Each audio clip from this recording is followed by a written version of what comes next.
Time for a very long overdue recap, my dear people. Sorry it's been so long. This time of year is a bit of a dodgy one for me. It's kind of been 2 years since my dad passed away, so I kind of really disappear off the face of the planet during Easter and don't watch much television and just kind of like do family stuff and wallow in a bit of self-pity.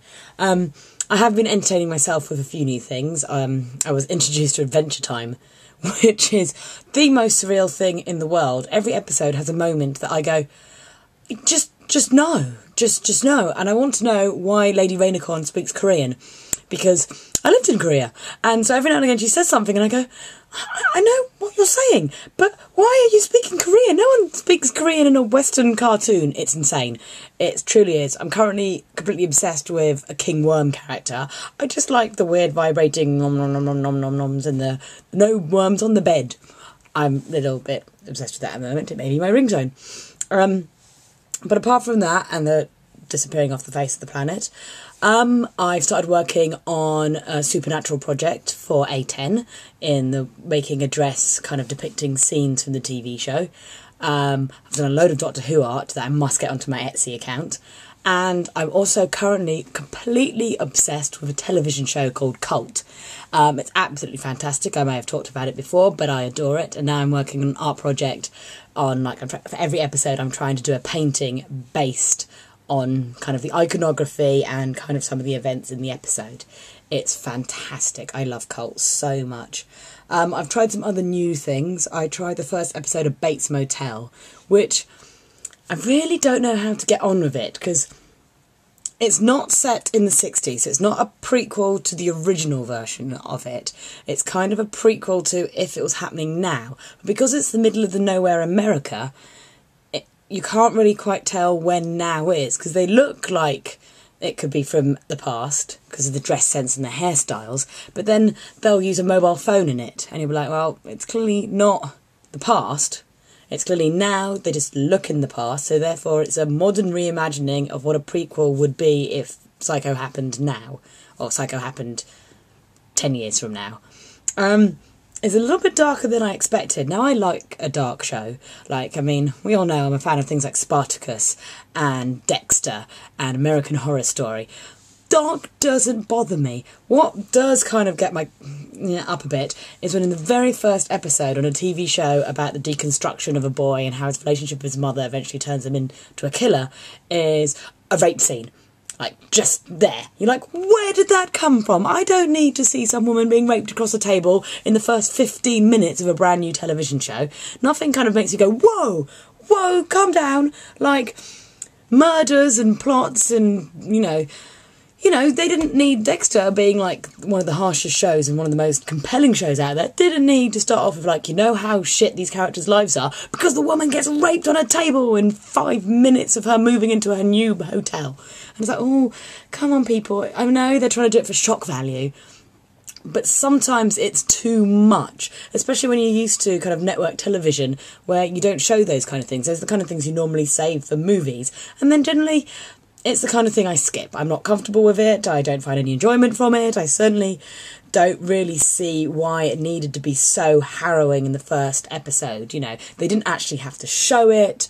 They could have done so many other things to have compelled them to show just how rough the starting point of this series is going to be.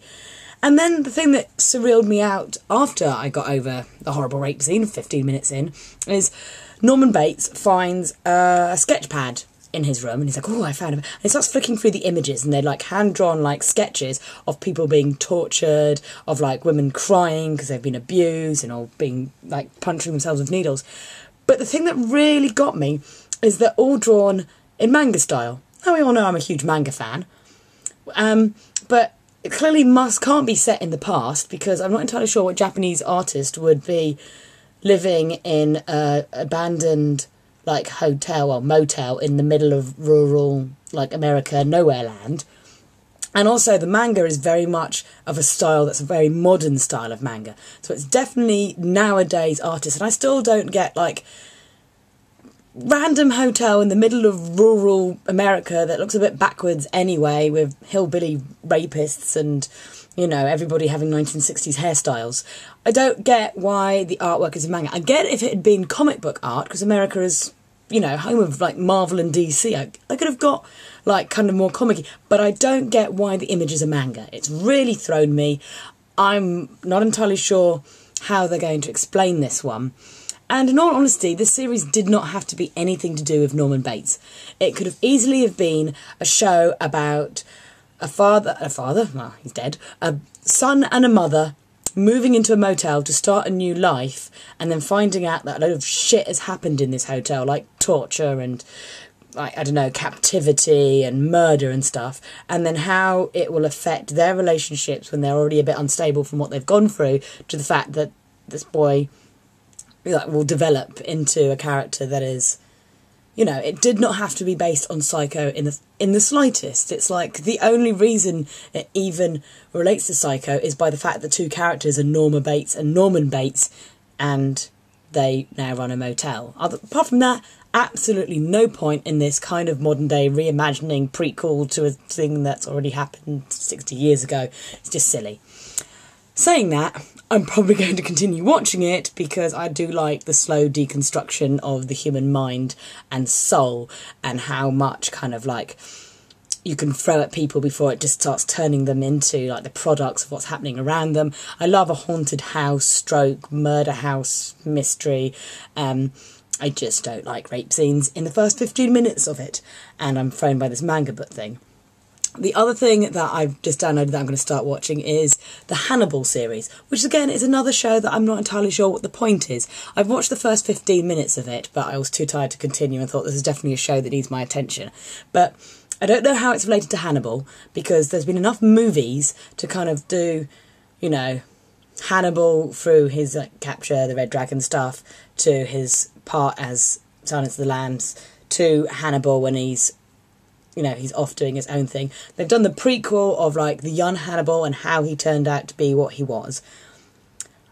Not entirely sure what the point of this television show is, because at the moment all I can tell is there's an autistic FBI agent that, because of his placement on the spectrum, can't actually be a field agent, so he kind of teaches it and has a unique way of looking at crimes, because he can imagine killing people like that, but he's got enough kind of moral grounding and sanity to know it's not right to kill people in these horrific and interesting ways.